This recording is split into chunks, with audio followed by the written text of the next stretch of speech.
Welcome to the Relatively Damaged podcast by damaged parents, where alone, confused, unsure people come to learn maybe, just maybe, we're all a little bit damaged. Someone once told me it's safe to assume 50% of the people I meet are struggling and feel wounded in some way. I would venture to say it's closer to 100%. Every one of us is either currently struggling or has struggled with something that made us feel less than, like we aren't good enough, we aren't capable, we are relatively damaged, and that's what we're here to talk about. In my ongoing investigation of the damaged self, I want to better understand how others view their own challenges. Maybe it's not so much about the damage. Maybe it's about our perception and how we deal with it. There is a deep commitment to becoming who we are meant to be. How do you do that? How do you find balance after a damaging experience? My hero is the damaged person, the one who faces seemingly insurmountable odds to come out on the other side whole. Those who stare directly into the face of adversity with unyielding persistence to discover their purpose. These are the people who inspire me to be more fully me, not in spite of my trials, but because of them. Let's hear from another hero. Today's topic includes sensitive material which may not be appropriate for children. This podcast is provided for informational purposes only and is not intended as advice. The opinions expressed here were strictly those of the person who gave them. Today we're going to talk with Jennifer Kwan. She has many roles in her life: daughter, mother, sister, wife, grandmother, friend, step-parent, cousin, and mother-in-law. We'll talk about how she found the courage to leave an unhappy marriage with 4 young children and redefined who she is. Let's talk. Hi, Jen. Welcome to Relatively Damaged. I'm really happy you're here today. I am too. Thank you. You're welcome. Thank you for agreeing to come on and talk about something that you struggled with that was really hard for you and how you found hope. So if you could just give us a little bit about the struggle you want to talk about today. Well, when this was back in probably 97, and I had 4 little kids under the age of 2. And well, my youngest was 2, my oldest was 8. And around that time, a few years in there, I remember I was in a car accident, and it was one of those car accidents that was really intense, that my life flashed before my eyes, and some of us or all of us should have been killed, but we weren't. And there definitely was, I felt miracles involved. When the police came upon the scene, we were in the middle of nowhere on the way to Idaho to a family reunion. And at the time I was married to my first husband, and this police officer who'd been on the force for many decades was really shook up. And he said, "I've never seen an accident like this where at least a few people have perished." So we knew that there were miracles involved. And I remember at that time really looking at my life and asking the question, okay, if this was it, and if I died, would I have regrets? How do I feel about my life? How do I feel about what I'm doing and where I'm at? And the truth is, it was a resounding no. And I knew that I was not living in integrity with myself, and that I was allowing things in my marriage and relationship that weren't good. So real quick, I want to investigate that feeling of the accident. What did that physically feel like beyond the pain of the accident, but the emotions that went through your mind that led you to, and what that felt like that led you to that conclusion? It was utter terror that if I died and I was going to meet my maker, that I knew that I was not being true to me, that I was not living my fullest potential. And that my whole life was about trying to make somebody else okay so that I could be okay. And I knew that I was not coming from the core of who I am and who I believe God made me to be. Right. Okay. So now you're at the accident. This highway patrolman comes up and he's surprised. Were you questioning yourself in that moment, or did it take a little bit? It took a little bit because I was in shock, and I had, at the time of this accident, the kids were between the ages of about 6 and 1. Okay. Almost. And so I was in shock, and my little 2-year-old had a broken leg, and she was one that was in a car seat, and it literally, the vehicle had rolled a few times over the freeway, and anyway, it was bad. So we were all in shock. A few of us were life flighted. A few were taken by ambulance. Anyway, so no, it took a while for the aftermath of that to process all of that. And that's when I started really thinking and evaluating my life. It was after the accident, but that accident really was the true beginning of me discovering where I was really at and what I was doing. And frankly, it was the beginning of the end of that marriage, because I no longer could buy into and behave in certain ways and allow certain things that I knew was not right and that it was not in my best interest, right? So that's kind of where I was at that time. Yeah, that sounds painful.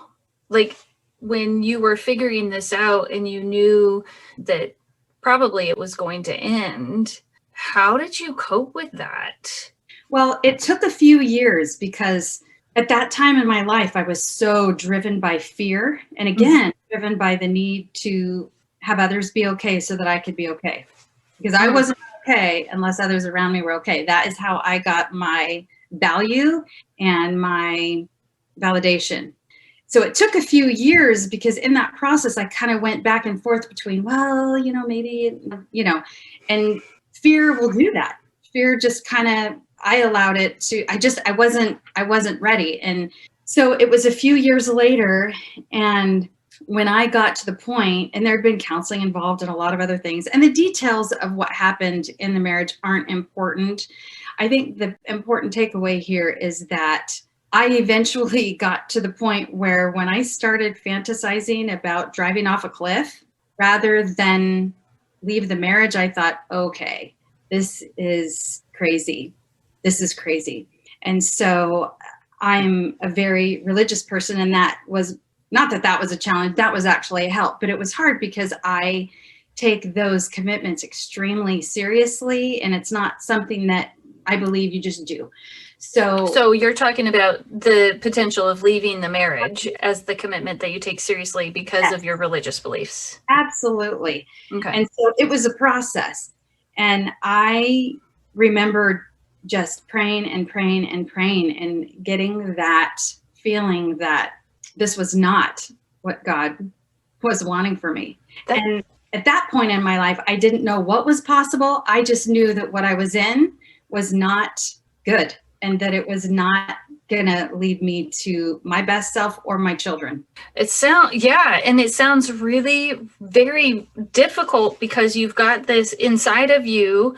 I made this commitment. My belief is that when I'm married, I stay married. And now I'm contemplating driving off a cliff or leaving.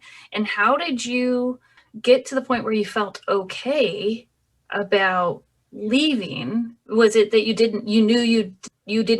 wouldn't take your own life, or what? Well, I knew that I wouldn't take my own life. And I don't think it was that I was actually suicidal, but I was to the point where it was so painful that I just wanted the pain to stop. So I was able to process and get to the place where I knew that the situation was not going to change. And I had two choices. I could either stay and my life would continue to be what it was, or I could leave it, and with the possibility, because remember, at this time, I am still driven by fear. So I am leaving based on the possibility that I can create something different for my life and my children. Let's not forget that I've got 4 kids under the age of 8 now at this point. And I had never worked outside the home. And so all the responsibilities, all the financial stuff, all of that stuff was just looming. But I am a firm believer that until the pain of staying in a certain situation is greater than the pain of changing it, that is when we make the shift. That is when we're willing to do it. And that's where I was at. The pain of staying in that and continuing in that was much greater than the possibility of this other thing and this possible life. And I didn't know that I could do it. I didn't know that I could be successful. I didn't know that I could put my life back together, the shattered pieces that I felt was happening. But at least I had the possibility and the hope. And so I did. I think that takes a tremendous amount of courage to, you said, so I did. It's like you came to this conclusion that, well, here, I'm just going to do this because I'm hurting so much over here. And that sounds like it would be super scary too, because you're in this relationship, you're basically afraid to leave, and you're having to find the courage to leave at the same time. So where did you turn to find that courage beyond the fact that the pain was so bad here that you went over here and you knew you needed to walk down this other path? Well, there were several factors. And the biggest factor is, even though I was absolutely petrified, I knew that I was doing the right thing. And so because at a core level, I knew that I was doing what was right, I was able to do it. That's number one. Number two, I surrounded myself with people who supported me and could help me kind of navigate it, including counseling and other support type situations. I went to a support group that was affiliated with our church at the time as well. I mean, there were several things that I had in place in my life to help support me get through the trauma of that. And it wasn't a 15-minute process. I mean, it took a long time. I mean, I would say that it took at least a year to sort of get my feet under me, and then another year to get my bearings, to start putting the pieces back together of my life. So you found safe people, it sounds like. Yes, safe people, and focused on the things that I did know. Okay. That I was sure of, that I knew that I was a child of God. I knew that Heavenly Father loved me. I knew that the Savior would be there for me no matter what my life circumstances were. I knew that I was still a mother. So I grounded myself in the things that I knew and focused on that instead of focusing on the mess. Okay, so you kind of shifted then your perspective. So I think that's really interesting that you focused instead of on what was wrong, what you did know, and what made you, and the potential for the positives, not the negatives. Yes, there was a book that I read at this time. That was another thing that really helped, was reading really good stuff. So I was very careful about what I was putting in my mind. And one book that I read when I was in the middle of this crazy, traumatic, anxious time of figuring, what am I going to do with my life? And it was Man's Search for Meaning by Viktor Frankl. I love that book. And the first third of the book is pretty rough because it is about, he was a Jew and he was a psychiatrist and he was in a concentration camp. And so the first third of the book is talking about the horrors of what actually went on and what he saw. And the reason why he wasn't murdered is because he was educated and he had a strong body and he could work. And so what was so powerful for me in that book is he talked about seeing people who, the ones who died and kind of gave up and the ones who didn't in this horrible, horrible situation. And he said that he could see it. He could see it in their eyes when they gave up hope. He could see it when they just were basically done. And within a few days, they left this world. And the big takeaway from that book for me was, you can take a person's money, their clothes, their hair, their health. You can take their food. You can take everything from them, but you cannot take what a person thinks about and what is happening on the inside of them. That is yours. That is mine. That is ours. Nobody can take it. Nobody can control it. And so how he got through that process is he started visualizing himself after the fact and getting through this horrific situation he was in. And he was imagining standing up and speaking in front of thousands of people, talking about this experience, about how he got through it. That book was so impactful for me. And that is what really helped me kind of shift my perspective into focusing on the possibilities and focusing on what could be available to me, as opposed to the fear and what I was losing, or other people's judgment, or what's going to happen to my kids, or how am I going to support them, and on and on and on and on, and all of the other, frankly, legitimate concerns of how am I going to take care of these kids? Right. I mean, yeah, 4 kids. 4 kids. Yes. And at this time, so when the marriage ended, my youngest was 3 and my oldest was 8. So were you afraid of what the divorce would mean for them also? Absolutely. I was very concerned. I knew that there would be issues, but I had to weigh that out with what kind of issues would they have if I stayed in that kind of situation, and what would they think of me, because we teach our children how to have relationship. We teach our children by what we do and what we allow. Right? Yeah, because we teach people how to treat us, right? Yeah, absolutely. And our children, we teach them how they should be treated. So I had to weigh out, am I going to stand up for myself and be true to myself and show them that that is a possibility, regardless of anything else that's going on or not? And so again, like I said, because I knew what I was doing was right, that's how I was able to get through it. So it sounds like even in the midst of all the chaos, you were able to find peace. And because you found peace, yes, it was still scary. And yes, you were having to kind of really maybe re-identify who you, that's not right, not re-identify who you were, but you had to become curious about who you were without the marriage. Oh, definitely. I think it was a total and complete reinvention of who I was, because who I believed I was a reflection of what somebody else said I was. And that took me a long time to unwind from that, and much longer than that marriage, because I repeated that a little bit in other scenarios. Okay, so explain to me real quick what that means, that you were basically what he told you were, right?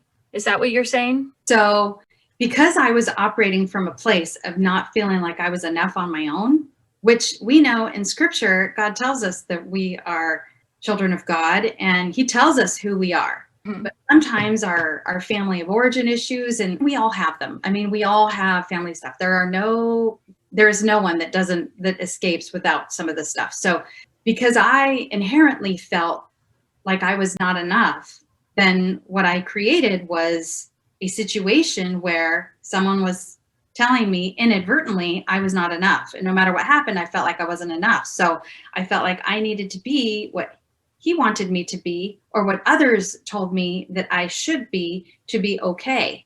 So if they were okay with me, then I was okay. That was validation for who I am. So I was operating from a belief that I was not okay and I was not enough. And because I was operating from that belief, that is why I created that relationship and others the way that I did. Does that make sense? I think so. So I think what I hear you saying is, because you needed the validation, yes, that then you got into a relationship with someone who would give it to you at a price, right? Because yes, now you don't know who you are, but because you became the person, because you needed the validation so bad, you became the person he thought you should be. Yeah. And even in all of your other relationships, you did the same thing, because it mattered what they thought of you. Yes. And how they perceived you, and not how you perceived you. And you couldn't be confident in who you were and own that this is who I am, and I'm okay with that.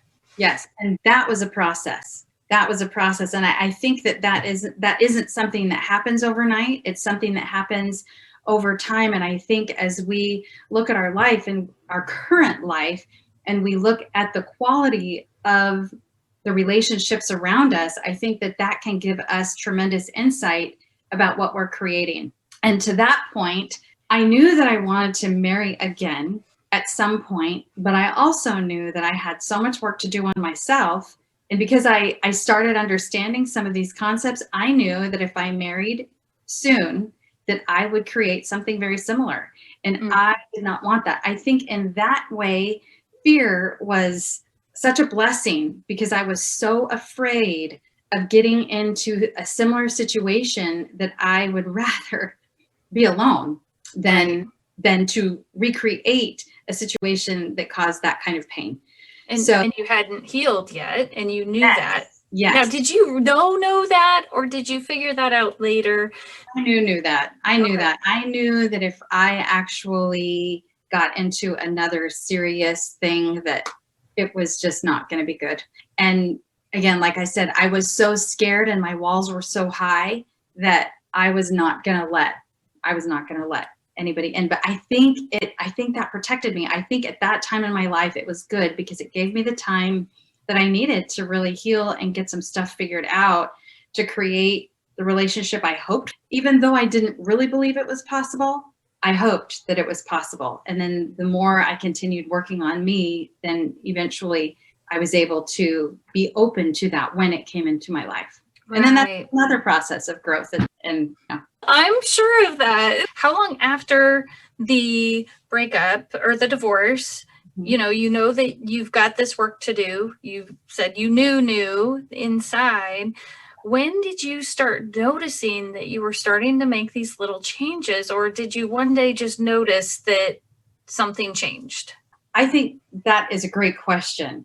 And let me back up just for 1 second. Yeah. Along with all these emotional things, we still have the fact that I have to figure out I'm going to take care of these kids, right? How am I going to take care of 4 kids and put food on the table and handle this stuff? So I felt like this was a God thing too. I was led into clinical massage therapy, and I am going somewhere with this, and I'm going to answer your question. So I became a massage therapist, and I was by referral only. I had a chiropractor friend who was referring some people to me, and I also had others referred to me. So it was strictly a referral basis because I did it in my home.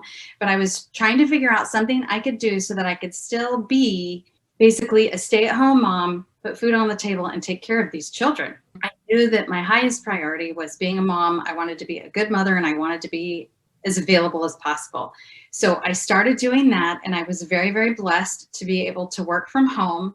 And then I was led into becoming a part of this nutritional company. And at the time, it was an MLM company. And for me, it was a very powerful, amazing choice because I was able to create something amazing and a significant income by working at home.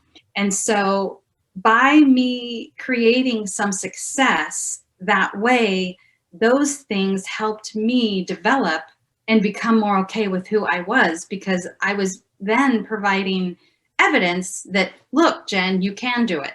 You can create this. You can do this on your own. Not that any of us really do it on our own, but without somebody else telling you this is who you are and this is who you need to be, or whatever, whether it is overt or covert. Because most of the time in relationships, it's a very covert thing. People don't come out and directly often say whatever, but it's kind of this underlying thing. And so in that process of providing for my children, creating those businesses and becoming successful in that way, I was showing myself I can do this. And so I think that was a really critical part of my process and my healing. Right. To be a whole person. Right. So I think what I hear you saying is it took you kind of stepping out and trying new things. And as you did that and you had some success, then you started recognizing that maybe, or I'm going to say maybe, that there's some value, because I'm thinking there was probably still some questioning happening at the beginning there, in that beginning point of time of, did you? Definitely. Okay. Yeah. And a lot of times of fear and all of that. But I mean, I think most of us know that as we push through that fear and we do it anyway. I mean, my motivation was pretty big. I had 4 mouths to feed. Well, 5, right? I mean, there wasn't a plan B. I had to make this happen for my family. I mean, what was my choice? Sit in a corner and, cry? I mean, what's that going to do? I mean, not that there's a value in crying. I did that too. Trust me. I definitely had, I call them thumb-sucking moments, where you're going, oh my gosh. But, I mean, what's the alternative? So my motivation was pretty high. It was pretty intense. And so I just put my head down and went to work. But I think that was one of the most powerful things that I could have done, because again, like I said, that started helping me create evidence that I can do it. I can do this. I can do this. I can be successful. And I remember, I have to share, I had a goal and I wanted to take my children on a cruise. And Nice. me and them and my brother went and friends went. I think my mom, I can't remember who all went. But anyway, I remember sitting on this cruise ship with them. And it was just the most amazing feeling that this was a goal that I had had. And I remember we were on the island, one of our stops, it was St. Martin. And I wanted to buy this pink sapphire necklace. And I was just bent on this pink sapphire necklace. And I thought, you know what? I'm going to buy this piece of jewelry for me. I've taken my kids on a cruise. I've accomplished this thing. And I'm going to get a pink sapphire necklace. And so I was shopping in these jewelry stores. And I found this pink sapphire ring that was so amazing. It was pink sapphire and it had diamonds and some opal in it. Anyway, I love the ring. But I was still looking for this necklace, but I kept going back to this ring. And long story short, I ended up buying this ring, and it was so symbolic for me. Several things. Number one, we think we know what we want, and sometimes it ends up being something else. Okay, so it ended up being the ring. I really wanted the ring, not the necklace. It really taught me being open to that sometimes life gives us things that not only are incredibly valuable, but it also really will give us what we want as we're working and doing everything that we can do. We just have to be patient. Okay, that's number two. That it also was very significant because as I looked at that ring, it was a symbol of me being able to create something of value, and again, showing evidence that I can do this. And I still wear that ring. Every day I wear that ring. I have my wedding ring and I have that ring, and it's a commitment that I am going to be me. I'm going to be who I am, and I'm going to bring all of myself and the best of me to whatever situation I'm in and continue growing and moving forward. So that was just such a powerful experience, that whole cruise and the best part too, when I came back, it was worth double what I paid. So that was even better. But oh wow, so you really felt great at that moment. Like I made a good purchase. That was great. That was pretty powerful. That was a powerful moment for me. Yeah, and it sounds like also one of the things that ring reminds you to do is to stay curious about what's coming and not get stuck in what I think things should be. Yes. Yeah. Right? Yeah. Being open to what is in my best interest. Because here's the thing. When we're in the middle of the mess, we cannot see the possibilities. We think we know, but it's based on a very limited idea based on our past and based on our limitations. So when we are so stuck to that idea, whatever that idea is, we can't see what's possible. We cannot see what's possible for us. And I think that is where trusting the process and whatever anybody else's beliefs are. For me, it's about trusting God and what he's bringing into my life. So whatever people call it, their higher power, whatever. It's trusting that process, that life really, truly will bring you what you need, not what you think you want, but what you need when it's time. And when it happens, it's beautiful. It's a beautiful thing. It really is. And I want to ask about your higher power, your God. And the reason I want to ask about that is because what I started thinking about as we're talking is, wow, this higher power must be really loving because you made these mistakes. And although you struggled because of your belief, then you were able to leave. And it doesn't sound to me like you felt that creator, higher power, God held that against you. So I'm thinking your God has got to be this loving, forgiving being. And how did you find that? How did that happen for you? You mean my spiritual journey in general? Sure, why not? Let's do it. If you're okay with that. Honestly, when I was born, I just have always felt very connected to my Father in heaven. I just always have. And I knew that he loved me because of my family of origin, a false belief that I had about that was that I needed to be perfect in order to be loved and to be okay. And if I was perfect enough, then I would be okay. But I almost, it's like, but you have to reach this standard to be a worthy person. Now, I'm not talking about doing good things and what I believe about commandments and all of that. That's something different. I'm talking about worthiness as a human being. Okay. Right. So this whole process, I think, has been very interesting for me, because what it taught me is that it's not about making a mistake or not making a mistake or whatever. It's about this whole process of growth based on our upbringing. And he knows us and he loves us and he wants us to be successful and he wants us to grow. And so the mercy and the grace and the love is more than anything I think we can even comprehend or put into words. And so for me, I look back at my life now and I don't think, oh man, I made this mistake and I should have, and what about? And I'm looking at it as this grand plan of, and I know that this sounds weird, but I still know that I married who I was supposed to marry. I brought the children into the world. We brought the children into the world that we were supposed to. And because of the situation, I've had a chance to grow.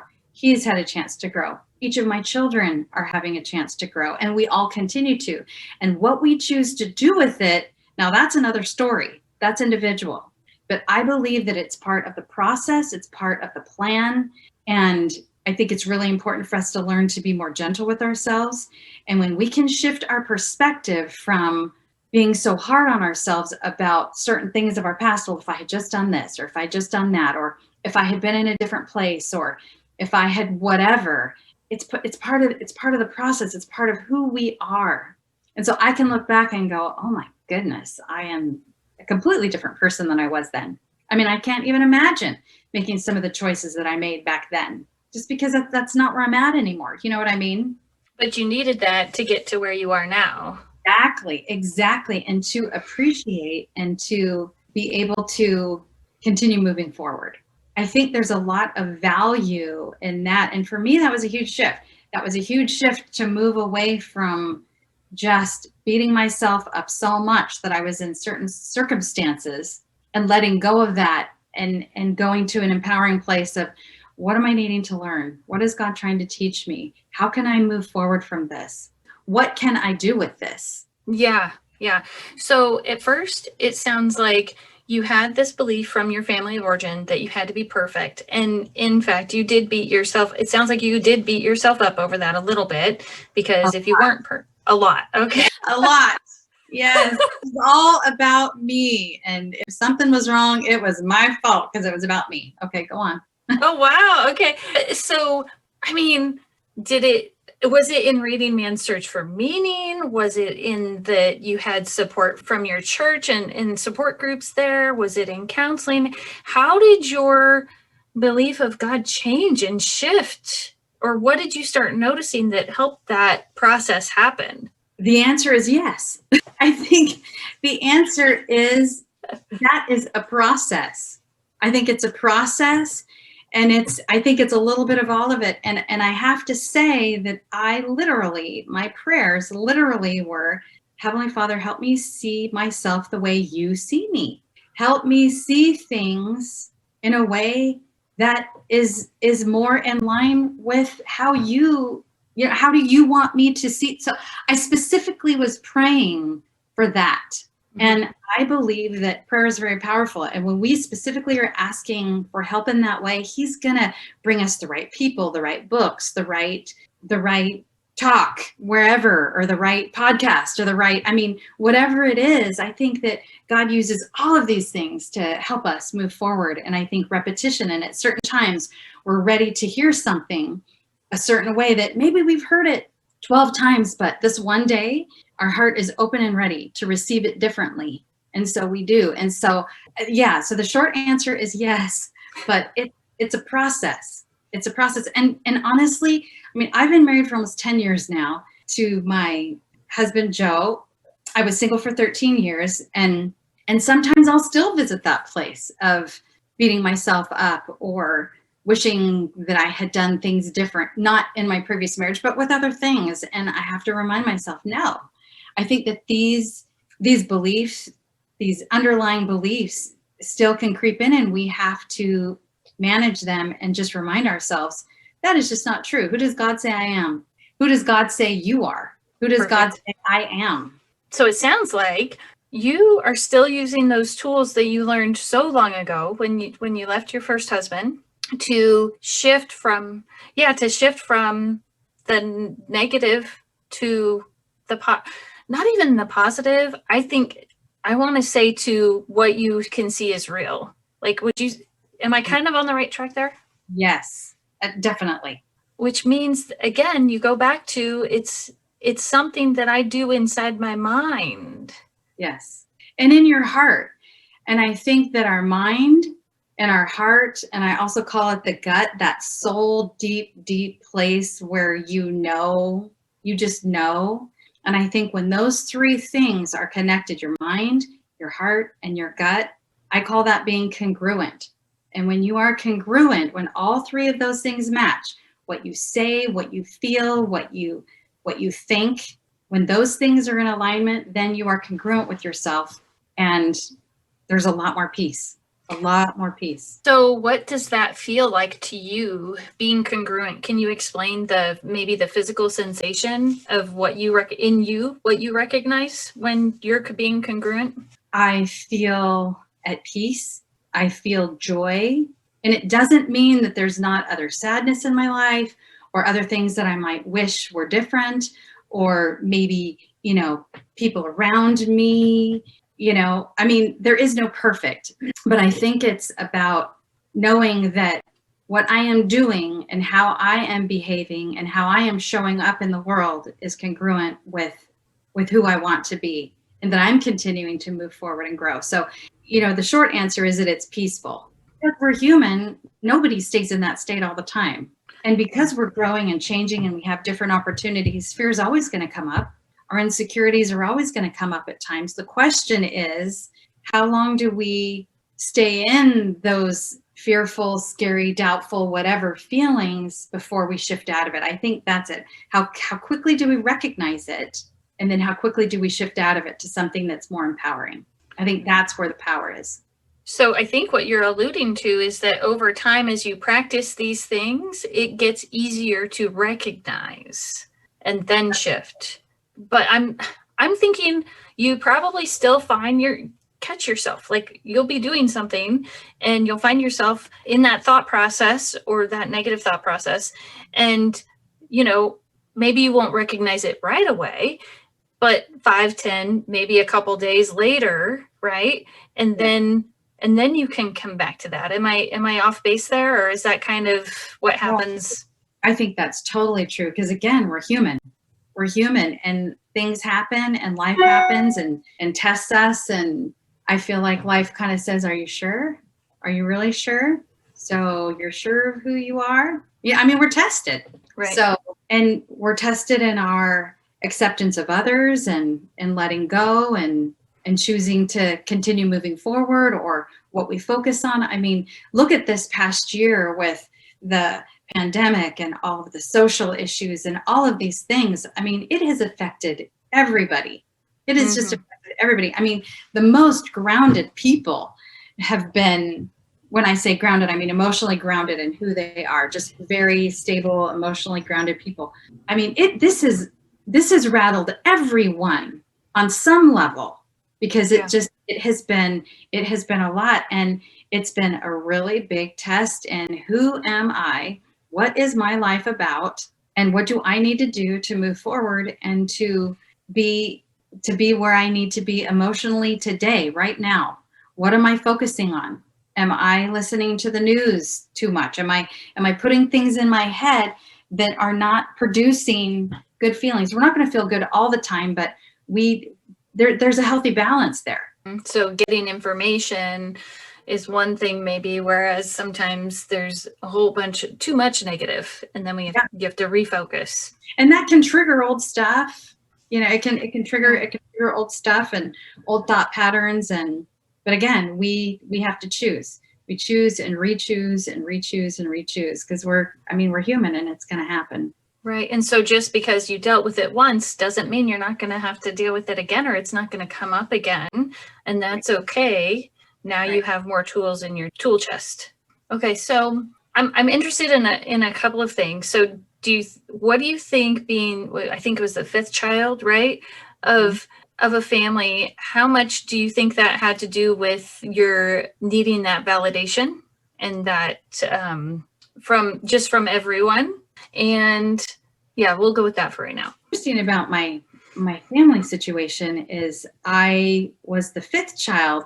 So in ranking, I actually was the baby, but then 8 years later, my mom had another baby, and the older siblings were gone. So I actually was the baby for a time, and then I was the oldest. I was in that role for the time. So, and my parents had their own challenges going on. And so basically I felt like I was the mom to my brother and my parents. And I think that had more to do with it than anything else of if I can be the good one, if I can be so perfect, then, I can have my needs met. And I think that that's kind of where I went. So I do think that definitely affected it. But again, we all have family stuff. And I think that it is our responsibility to take a look at it and to decide what we're going to do with it and how can we move forward and how can we make our families be different and how can we empower ourselves and our children and their children operate from a better place, a higher place, and to help them with those lessons. Right. And I think your belief is that you're here to learn and grow, right? And so if you're here to learn and grow and your children are also here to learn and grow, can you be a perfect parent? Nope. And I beat myself up about that too. I'm like, I'll do something and I'll go, I'm sure that you're going to be in therapy about this someday, but. How long did it take you to get to that point where you were okay knowing that, because you worked so hard at being such a great parent? I mean, that sounds like that was one of your main goals. So when did you get to that point where you're like, well, I'm in trouble either way, so here we go? Last week. No, not really. That's been a process too. Accepting and loving our children based on who they are and not what we want them to be, right? And it's true with our spouse too.